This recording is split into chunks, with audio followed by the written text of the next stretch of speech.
Bismillahirrahmanirrahim. Assalamualaikum warahmatullahi wabarakatuh.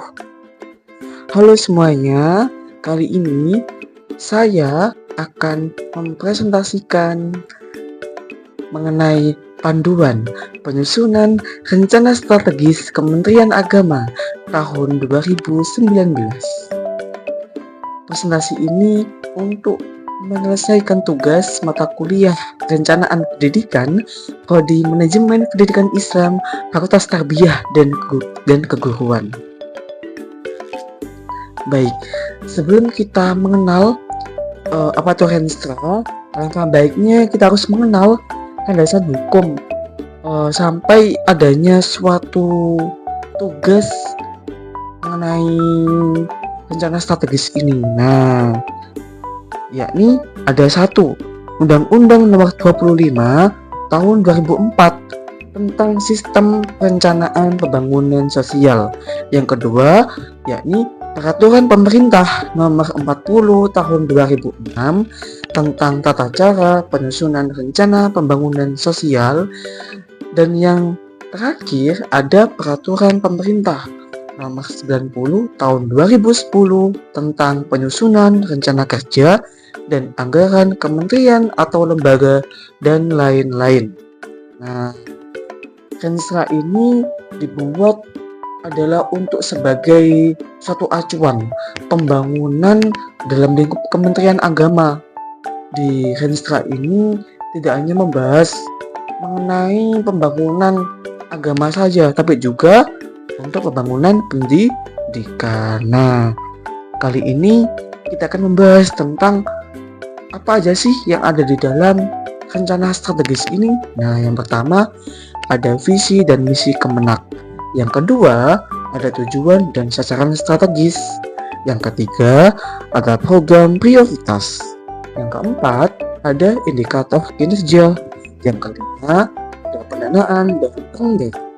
Yang keenam ada monitoring dan evaluasi.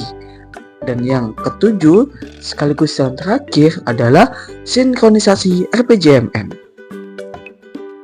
Baik, kali ini kita akan mengenal mengenai apa sih visi dan misi Kementerian Agama. Nah, visi dan misinya adalah menggambarkan arah pembangunan di bidang agama, pendidikan agama, pelayanan umat, serta kerukunan antar umat beragama. Nah, jadi Kementerian Agama itu tidak hanya mengurus satu atau dua agama saja ya, tapi mengurus semua agama yang ada di Indonesia. Nah, oleh karena itu, rencana strategis ini sangat penting bagi kemaslahatan umat beragama di Indonesia untuk menjaga toleransi, menjaga kualitas pendidikan, dan lain sebagainya. Oke, kali ini kita akan mengenal tentang tujuan dan sasaran strategis. Setiap tujuan dalam rencana strategis harus diikuti dengan sasaran yang terukur dan realistis. Kedua, sasaran strategis Kemenak seringkali berkaitan dengan peningkatan kualitas pendidikan agama, harmonisasi antar umat, dan penguatan tata kelola institusi. Nah, teman-teman, di tujuan dan sasaran strategis ini harus terukur ya dengan jelas dan baik. Karena apa? Ini bukan dokumen biasa, tapi ini adalah sebuah dokumen yang sangat penting bagi peningkatan kualitas pendidikan agama, harmonisasi antar umat, dan tata kelola institusi. Jadi, apabila kita menyusunnya dengan sembrono, dengan tidak adanya analisis atau riset, maka hanya akan menjadi dokumen biasa, bahkan menjadi dokumen yang tidak berguna. Oke, baik. Setelah ini kita akan membahas tentang program prioritas. Dalam rencana strategis ini ada namanya program prioritas, yakni yang pertama untuk pengembangan kurikulum dan pendidikan agama. Yang kedua, penguatan kerukunan umat beragama.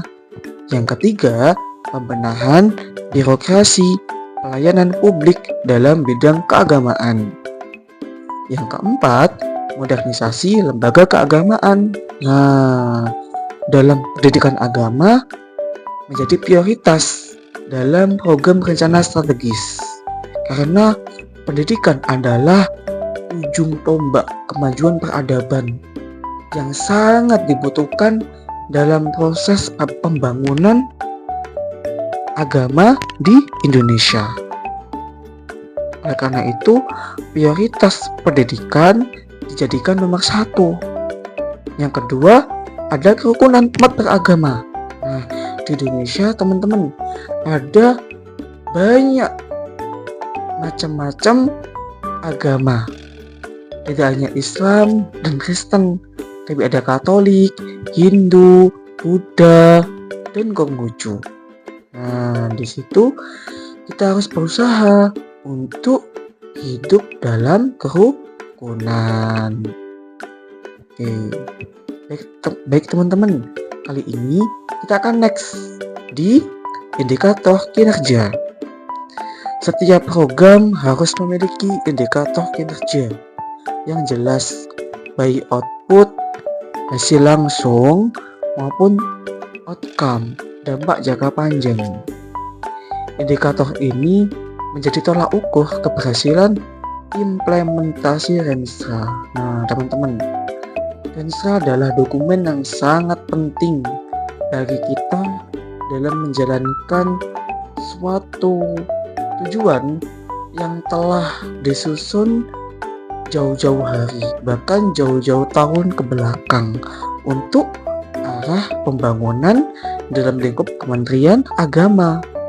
Nah, untuk mengukur indikator kinerja ini apakah berhasil apa enggak itu juga harus dilihat dari bagaimana rencana-rencana itu tercapai, baik itu rencana dalam sisi akademik, dalam sisi kerjasama, dan lain sebagainya. Hal itu sangat mempengaruhi dalam proses implementasi rencana strategis. Karena itu, indikator kinerja harus diperhatikan. Baik, kali ini kita akan masuk ke pendanaan dan penganggaran. Alokasi anggaran disusun sesuai dengan prioritas program dan rencana kerja tahunan. Sinkronisasi dengan anggaran pendapatan dan belanja negara APBN harus dilakukan secara cermat. Kementerian Agama juga memiliki hak untuk mendapatkan anggaran dari pemerintah supaya bisa menjalankan berbagai rencananya dengan baik. Nah, dalam hal ini Kementerian Agama harus memanfaatkan adanya anggaran ini dengan baik supaya dengan anggaran itu bisa dialokasikan untuk mencapai target program prioritas yang harus dicapai di lingkup Kementerian Agama. Baik teman-teman, kali ini kita akan mengenal mengenai monitoring dan evaluasi. Dalam proses implementasi Renstra, tentunya kita harus ada tentang kegiatan monitoring dan evaluasi. Hal ini untuk mengukur seberapa jauh tercapainya dalam proses implementasi Renstra. Nah, setiap tahapan dalam Renstra perlu diawasi melalui mekanisme monitoring dan evaluasi MONEF secara berkala. Tujuannya adalah memastikan bahwa program berjalan sesuai rencana dan mampu mencapai sasaran yang diharapkan. Baik teman-teman, kali ini kita akan masuk ke sinkronisasi dengan RPJMN. Nah, apa sih itu RPJMN? RPJMN adalah Rencana Pembangunan Jangka Menengah Nasional. Nah,